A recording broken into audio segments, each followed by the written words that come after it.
Claro que sí, pues El Verdor es una novela en la que tú tienes a la protagonista, que es Irene, una mujer ya madura, que tratando de recuperarse del duelo por la pérdida de una hija también ya adulta, hay que decirlo, que ocurre en circunstancias medio extrañas, producto de una enfermedad como degenerativa de la que no se nos dice mucho.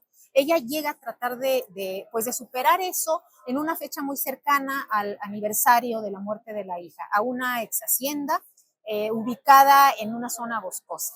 Y ahí ella se encuentra con un grupo, una asociación, la llamo yo, en realidad es algo que se podría parecer a una secta, que está intentando una suerte como de exploración de lo sagrado que habita, digamos, en la naturaleza y que busca una forma de trascendencia en esa unión, digamos, con lo natural. Y bueno, ahí lo que tú tienes, creo yo, que está como puesto sobre la mesa para que algo ocurra muy mal o muy bien, según lo entiendas. Tienes un personaje roto, que es Irene, con un grupo que ofrece una forma de redención.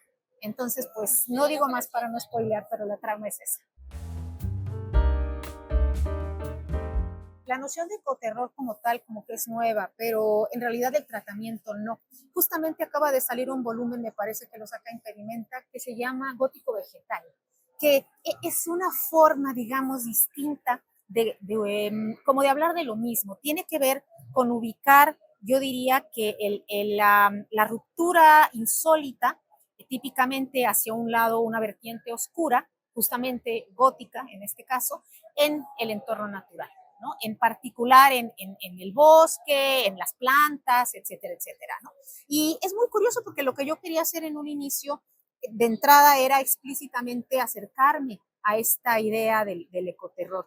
Particularmente la influencia era que es el autor que más me gustan de entre los, digamos, clásicos o canónicos del terror, que es Algernon Blackwood, que construye unas atmósferas tremendas, ¿no? En donde el entorno natural es casi es casi un personaje, diríamos. No cobra tanta importancia que termina siendo un personaje y que actúa, que en ocasiones tiene agencia. Y eso es algo muy perturbador. Yo creo que para nosotros pensar en que el entorno vegetal pueda tener agencia es un poco el paradigma de la otredad. Eso es algo que creo yo que de entrada causa desasosiego. Y bueno, yo quería partir un poquito de ahí. Al final yo no sé qué tanto lo logré. Yo creo que el verdor, el nombre lo dice, de alguna forma sí hay esta idea de que en el bosque y en la laguna cercana donde está la hacienda hay algo, hay esta fuerza oscura que la asociación trata de recuperar, ¿no? Y que de alguna forma va en paralelo con el desarrollo del personaje, yo diría. El personaje entra en una dinámica en la que ella misma empieza a sufrir un proceso cuasi metamórfico, diría yo, ¿no? No quiero spoilar más, pero lo que ocurre es eso. Entonces, creo yo que la idea de pensar o de ubicar lo inquietante en lo natural también nos remite a estos ciclos de la vida, a estos ciclos en donde para que algo florezca, tiene que haber un sustrato de podredumbre, un sustrato, es eso, son la vida y la muerte finalmente, ¿no? Y en todo caso, ¿cómo conecta con Fulgor? Yo creo que ambas se parecen un poquito en que tienes un personaje que llega a un entorno que propicia una suerte de introspección o de caída en el trauma que el personaje ya viene arrastrando. Yo diría que eso conecta a ambos personajes. Así es. Bueno, de entrada, el Verdor también comparte eso con Fulgor, aunque lo explora de una forma ligeramente distinta, pero ambas comparten diría yo, obsesión con la idea de la maternidad y por lo tanto con esa transición del cuerpo, como bien lo dices. Pero además en el caso del Verdor, a diferencia de Fulgor, la protagonista es una mujer madura, que entonces está atravesando sus propios procesos de transformación en el cuerpo, ¿no? Entonces, efectivamente, como bien lo dices, yo creo que lo que hay ahí es una suerte de fisura, una vulnerabilidad que permite que el grupo que está alrededor le ofrezca algo y ella lo tome. A mí me resulta muy interesante la problemática. Yo creo que tiene que ver con que ahora de pronto, o sea, no, ya no es nueva. Creo que ahora se discuten cuestiones como la maternidad, como la menopausia, como la sexualidad y sus distintos aspectos desde una apertura que no existía, ¿no? Todavía hace, no sé, 10 años, 15 años. Pienso que ahora no es que esos procesos sean distintos, ahora es que uno puede hablar con mayor libertad de eso, ¿no? Y entonces,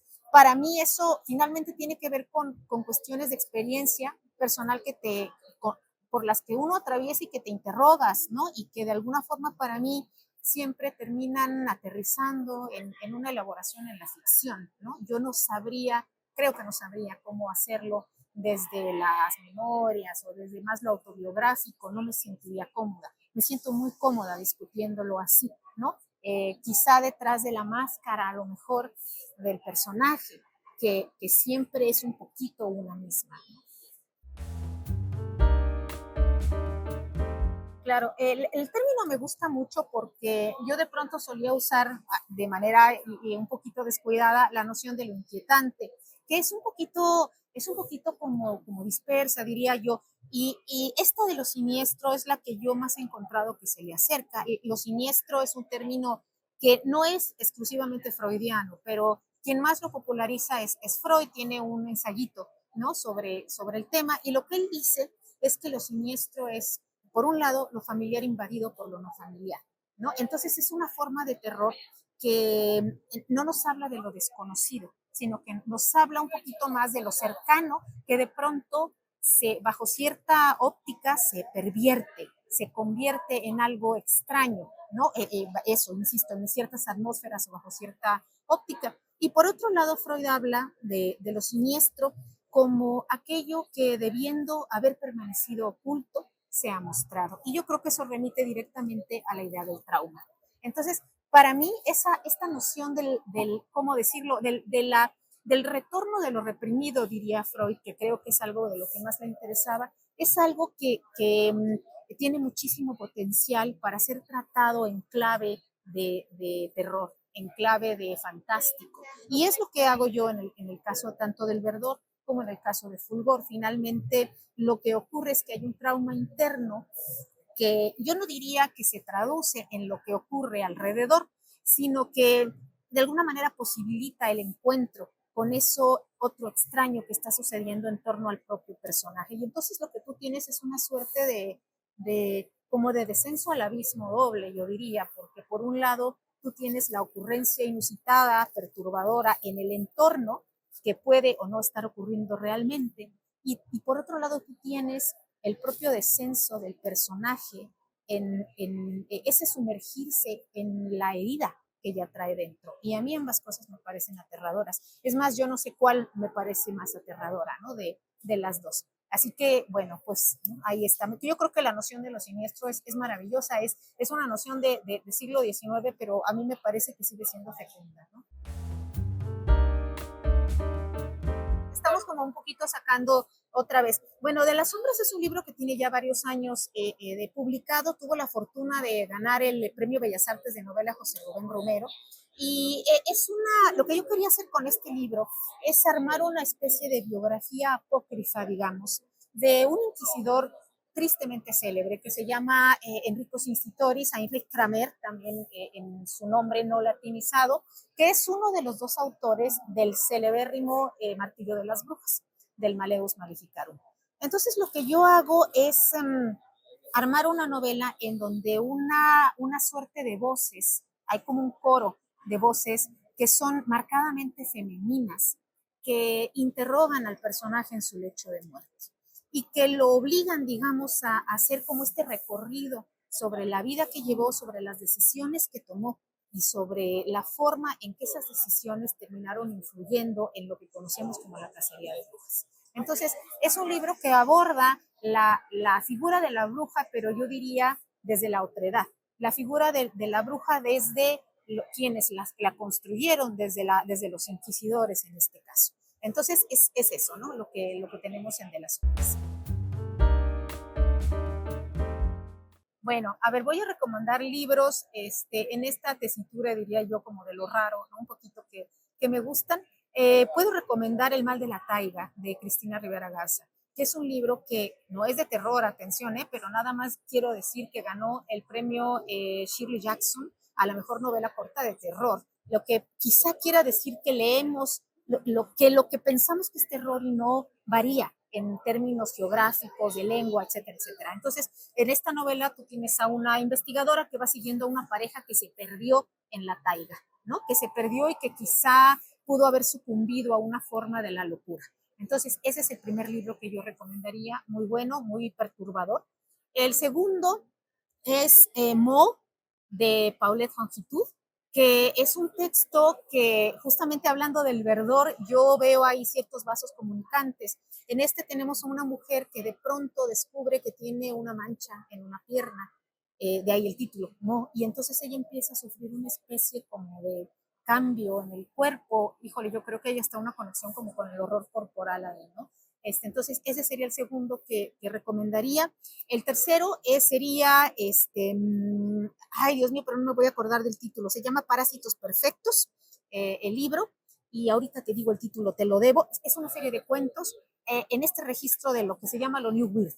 Son cuentos en donde lo que se propone es que se trascienda digamos, la frontera entre lo humano y otras formas de vida. Y entonces la figura del parásito tiene ahí es central en el caso de que los personajes están sufriendo casi siempre mutaciones, cambios, como una especie de invasión, digamos, ¿no? Por una suerte de parásitos en una Colombia futurista, digamos, ¿no? Entonces ese sería el siguiente. Otro que recomendaría sería Caribou Island, se llama, de un autor que se llama David Van, que es un texto que no es fantástico, pero que aborda, yo diría que de una manera magistral, eh, un descenso a la locura, diría yo, en el caso de una familia que vive en Alaska, que está como arrastrado cada uno de ellos por sus propios deseos no cumplidos, diría yo, y que culmina en tragedia. Ese es un drama, una tragedia con una exploración psicológica impresionante, ¿no? Hacia los personajes. Y el siguiente que recomendaría yo sería Miles de ojos de Maximiliano Barrientos, que dicho sea de paso, Maximiliano Barrientos me parece uno de los mejores escritores que hay en Latinoamérica hoy por hoy. También escribe en este registro como de lo weird, digamos, de lo extraño. En este libro él plantea a un grupo de jóvenes que son como seguidores de una especie de secta que venera los automóviles o una cosa así. Y también hay una suerte de ir más allá de los límites que separan al humano y a lo tecnológico en este caso, ¿no? Entonces hay toda suerte de extrañeza en la novela. Así que eso serían pues unas recomendaciones que todos son imperdibles, ¿no? Uh -huh.